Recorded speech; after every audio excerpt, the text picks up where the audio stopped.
Here we got the Orzly Switch case, and I'm gonna pack it and see how the switches actually fit in here. So it's a pretty simple box. You just pull the case out and get the plastic off. This is the black version, as you see, but they have different colors. Let's open it up.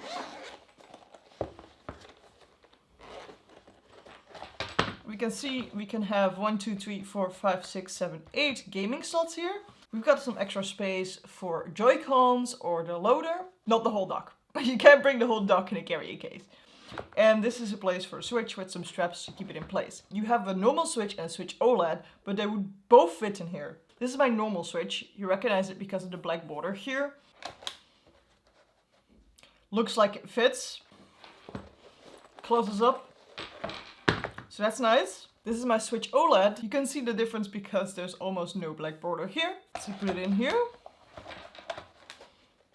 And we can see that the OLED is also fitting in here. And we can also still close it with the Switch OLED. So the carrying case works for either the Switch or the Switch OLED.